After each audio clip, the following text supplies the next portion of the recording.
हाय अलमीज़, आपका स्वागत है मेरे YouTube channel BTS Korean army 111 इन भोजपुरी सॉन्ग। तो आज मैं आपको माई घोस्ट लव स्टोरी का पार्ट 22 बताऊंगी। चलिए स्टोरी स्टार्ट करते हैं। पिछले पार्ट में देखा था कि जेके और रोज़ को एक अनाथ आश्रम के बारे में पता चलता है जो कि बहुत ज़्यादा बड़ा होता है और उस अनाथ आश्रम का नाम होता है जियोन अनाथ आश्रम। और ये बहुत ज़्यादा ही बड़ा होता है। इस अनाथ आश्रम को ढूंढने के लिए दोनों को ही झिझक हो रही थी और तुरंत ही रोज़ ते को कॉल लगाकर उस अनाथ आश्रम के बारे में बता देते हैं। यहाँ पर योंगी और रोज़ और ते तीनों ही उसे सर्च कर रहे होते हैं, उसे देख रहे होते हैं। और यहाँ पर जब उस अनाथ आश्रम को ये लोग ढूंढ लेते हैं तब रोज़ के पास आते हैं और रोज़ को बताते हैं सिर्फ 2 ही अनाथ आश्रम ऐसे हैं जो कि बहुत ज़्यादा बड़े और बहुत ज़्यादा ही उसमें बच्चे हैं और बहुत बड़े बड़े गार्डन हैं। और ये अनाथ आश्रम बहुत ज़्यादा VIP हैं, जिस वजह से यहाँ के ओनर से मिलना काफ़ी ज़्यादा मुश्किल है, अपॉइंटमेंट लेनी पड़ती है। तो फिर इस पर रोज़ जो कि शौक होती है, लेकिन कहती है कि कुछ भी हो जाए लेकिन हमें जेके को इंसाफ दिलाना है। इस वजह से वो कुछ नहीं बोलती है और वो अगले दिन निकलने वाले होते हैं उस अनाथ आश्रम के लिए। सभी अब बहुत ज़्यादा ही परेशान होते हैं कि आखिर वहाँ से कुछ ऐसा पता चल जाए जिससे हम जेके के बारे में जान सकें। और यहाँ पर जब ते अपने घर वापस जाता है तब जेके जो कि बहुत ज़्यादा ही बुरी तरीके से डरी होती है और वो रोज़ से कुछ बताना चाहती थी। तो रोज़ उसके चेहरे के एक्सप्रेशन को देखकर कहती है, क्या हुआ, क्या तुम्हें कुछ बताना है? तो फिर रोज़ से जेके कहती है, हाँ, लेकिन मैं कंफर्म नहीं हूँ कि दिक्कत उसी में है। तो फिर रोज़ कहती है, क्या तुम क्या बताना चाहती हो, क्या पता मैं तुम्हें मदद कर सकूं। तो फिर जेके कहती है कि जब मैं बिल्ली के रूप में थी और वहाँ पर मुझे किसी ने किडनैप किया था तो मैं अपनी मर्ज़ी से नहीं गई थी। मुझे ऐसा लग रहा था किसी शक्ति ने मुझे पकड़ा है और वो मुझे खींचते हुए उस ओर ले जा रही है। और तो और मैंने वहाँ पर एक लड़की को देखा जो कि उन बिल्लियों को मारकर उनका खून पी रही थी। और पता है, वो बहुत ज़्यादा ही मिल रही थी लीसा से। अप्रोच जो कि बहुत ज़्यादा ही उस पर विश्वास नहीं हो रहा था कि क्या ऐसा भी हो सकता है।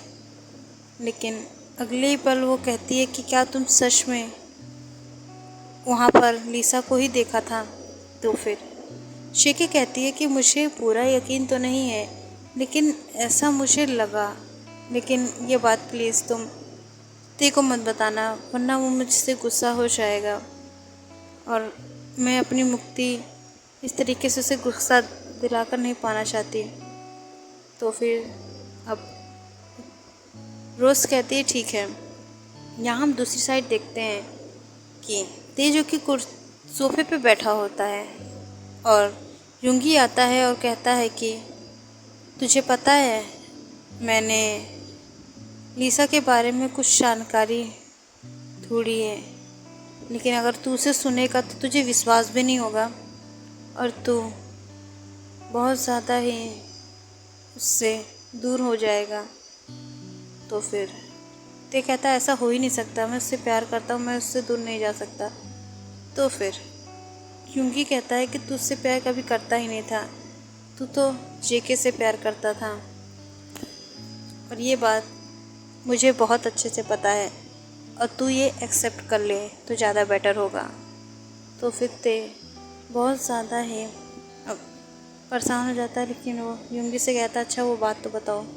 तो फिर युंगी उससे कहता है कि मैंने बहुत ज़्यादा ही बुरी तरीके से उसके बारे में पता लगवाया और मुझे ये पता चला है कि लीसा लीसा मर चुकी है।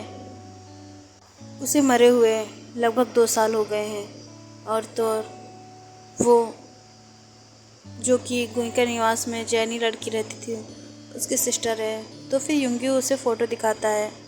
तो फिर युंगी की फ़ोटो को देखकर वो उस पे पॉइंट करते हुए कहता है कि ये लीसा है और ये लड़की मुझे नहीं पता। तो फिर एक ही बात पर युंगी कहता है, नहीं, तुम गलत हो, ये लड़की लीसा नहीं, ये लड़की जैनी गोइंका है और ये इस लड़की की सिस्टर है, वो भी चचेरी। और तो और तुझे पता है ये बहुत ज़्यादा ही पढ़ने में अच्छी है और इसका मुझे नहीं पता। तो फिर अब ते कहता है कि नहीं यार, ये लीसा है। तो फिर क्योंकि कहता है मैं तुझसे कभी झूठ नहीं बोलूँगा और तुझे अब लीसा को कैसे हैंडल करना है तू जान। तो फिर ते बहुत ज़्यादा गुस्सा हो जाता है और कहता है कि ये लड़की आखिर उससे क्या क्या छुपा रखी है। आखिर उसने उससे इतना ज़्यादा प्यार किया है लेकिन उसको उसके प्यार की पड़ी ही नहीं है। वो तो सिर्फ पता नहीं किसी ख्याल में डूबी है और क्या करना चाहती है ये सब तो उसे बिल्कुल पता ही नहीं। लीसा के बारे में आधी अधूरी जानकारी मिलने पर ते बहुत ज़्यादा बौखला जाता है। उसे बहुत ज़्यादा गुस्सा आता है कि आखिर ये लड़की आखिर है क्या चीज़। इसका पता तो वो बाद में लगाएगा, पहले जेके को उसके मुक्ति दिलाना है। इस वजह से वो अब अपने को शांत करके सामान पैक करने लगता है। तो युंगी भी उसकी हेल्प करता है। दोनों जो कि बहुत ज़्यादा ही एक दूसरे से बातें कर रहे होते हैं। तो युंगी उसे प्यार से समझा के कहता है कि तू जेके को पसंद करता है, इस वजह से तू उसके साथ रहना चाहता है, लेकिन जेके को तो तू नहीं रख सकता। तो फिर अब तू क्या करेगा।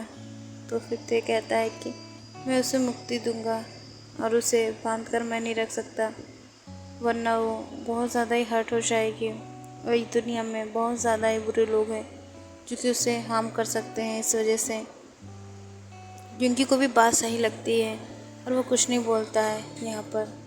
अब नेक्स्ट डे सभी तैयार हो जाते हैं। ते और युंगी कार लेकर सीधा रोज़ के घर आ जाते हैं। रोज़ जो कि तैयार होती है और जेके जो कि कार के पीछे बैठ जाती है और रोज़ और जेके बैक सीट पे होते हैं और युंगी जो कि ड्राइव कर रहा होता है ते उसके बगल में बैठा होता है।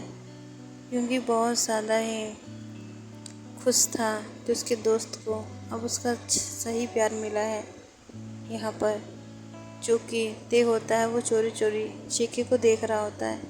तभी उसकी नज़र बार रोज़ से टकरा जाती है। इस वजह से वो अपनी नज़र पीछे कर लेता है। यहाँ जेके को भी पता होता है कि ते उसे देख रहा है, इस वजह से वो उस तरफ नहीं देखती क्योंकि उसे भी अपनी फीलिंग का एहसास हो चुका था कि वो ते से प्यार करती है और यहाँ पर ते को भी।